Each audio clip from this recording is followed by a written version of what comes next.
大家好，我是刘荣洲律师。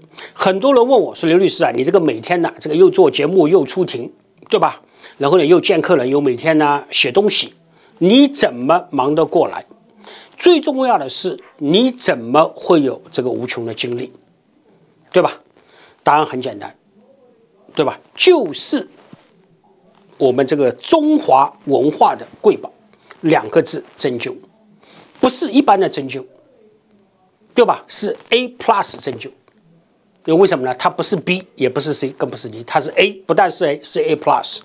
所以呢，我强烈推荐 A+ 针灸。A+ 针灸是我的选择，也应该是你的选择。Tel Aviv, Israel AP, the U.S. military struck 3 sites in Iran early. Sunday, directly joining Israel's war aimed at decapitating the country's nuclear program in a risky gambit to weaken a longtime foe, amid Tehran's threat of reprisals that could spark a wider regional conflict. President Donald Trump was the first to disclose the strikes. There was no immediate acknowledgement from the Iranian government. Iran's state-run IRNA news agency reported that attacks targeted the country's Fordow, Isfahan, and Natanz nuclear sites. The agency did not elaborate the decision to directly involve the U.S. in the war comes after more than a week of strikes by Israel on Iran that aim to systematically eradicate the country's air defenses and offensive missile capabilities while damaging its nuclear enrichment facilities, but U.S. and Israeli officials have said that American stealth bombers and the 3,000-pound 13500-kilogram bunker buster bomb they alone can carry offered the best chance of destroying heavily fortified sites connected to the Iranian nuclear program buried deep underground. We have completed our very successful attack on the 3 nuclear sites in Iran, including Fordow, Natanz, and Isfahan, Trump said in a post on social media. All planes are now outside of Iran airspace. A full payload of bombs was dropped on the primary site, Fordow.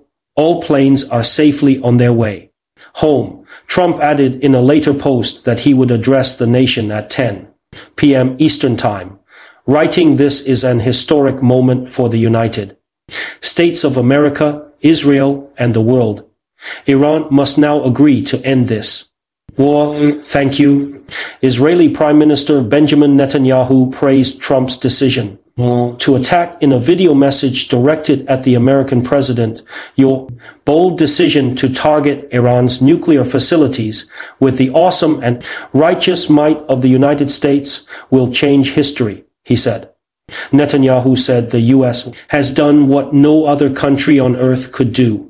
The White House and Pentagon did not immediately elaborate on the operation, but Fox News host Sean Hannity said shortly after p.m. Eastern that he had spoken with Trump and that 6 bunker buster bombs were used on the Fordow facility. Hannity said 30 Tomahawk missiles fired by U.S. submarines 400 miles away struck the Iranian nuclear sites of Natanz and Isfahan.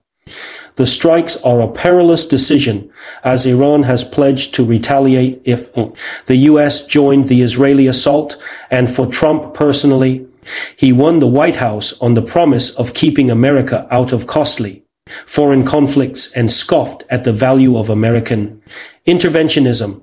Trump told reporters Friday that he was not interested in sending ground forces into Iran, saying it's the last thing you want to do. He had previously indicated that he would make a final choice over the course of 2 weeks. Iran's supreme leader, Ayatollah Ali Khamenei, warned the United States on Wednesday that strikes targeting the Islamic Republic will result in irreparable damage for them, and Iranian Foreign Ministry spokesman Ismail Baghai declared any American intervention would be a recipe for an all-out war in the region. Trump has vowed that he would not allow Iran to obtain a nuclear weapon, and he had initially hoped that the threat of force would bring the country's leaders to give up its nuclear program peacefully. The Israeli military said Saturday it was preparing for the possibility of a lengthy war while Iran's foreign minister warned before the U.S. attack that American military involvement would be very, very dangerous for everyone. The prospect of a wider war loomed.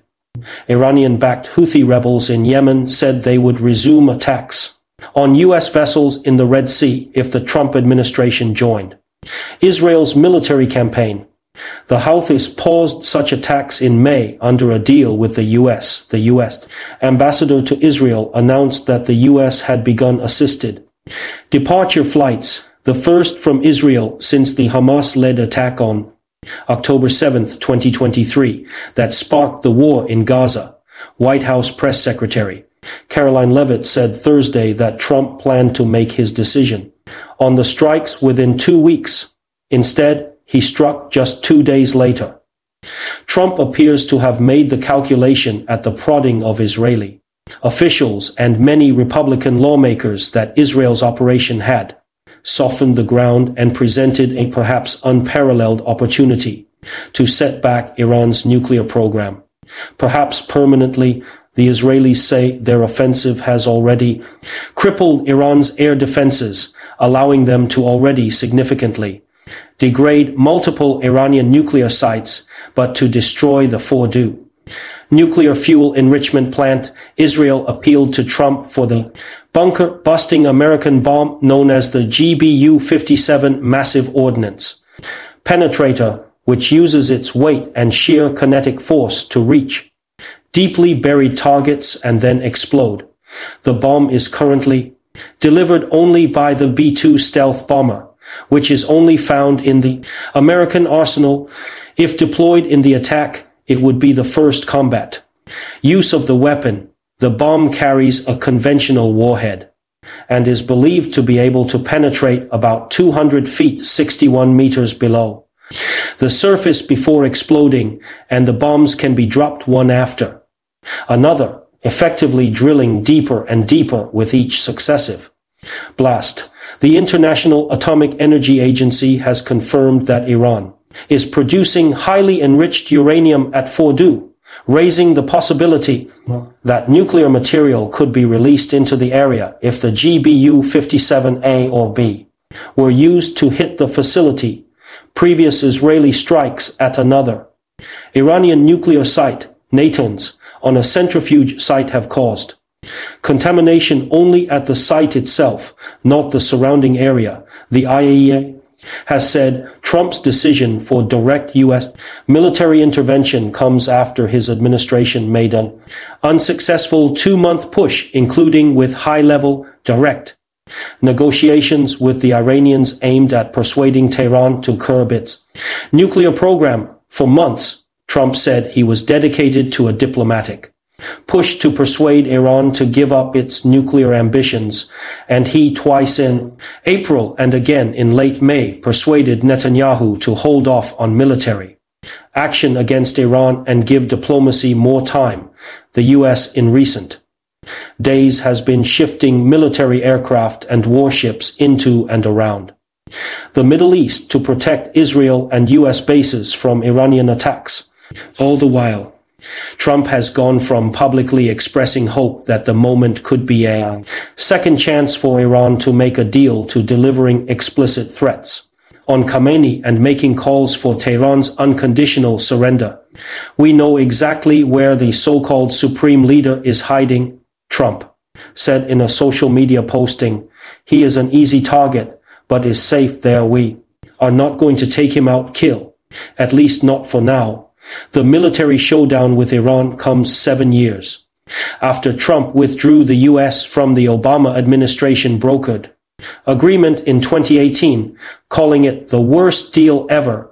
The 2015 deal, signed by Iran, U.S. and other world powers, created a long-term, comprehensive nuclear agreement that limited Tehran's enrichment of uranium in exchange for the lifting of economic sanctions. Trump decried the Obama-era deal for giving Iran too much in return for too little, because the agreement did not cover Iran's non-nuclear malign behavior. Trump has bristled at criticism from some of his MAGA faithful, including conservative pundit Tucker Carlson, who have suggested that further U.S. involvement would be a betrayal to supporters who were drawn to his promise to end U.S. involvement in expensive and endless wars. Madani reported from Washington, Rising. Reported from Dubai, United Arab Emirates, Associated Press writers. Nasser Karimi in Iran. Mehmet Güzel in Istanbul. Joseph Federman in Jerusalem. Sami Magdi in Cairo.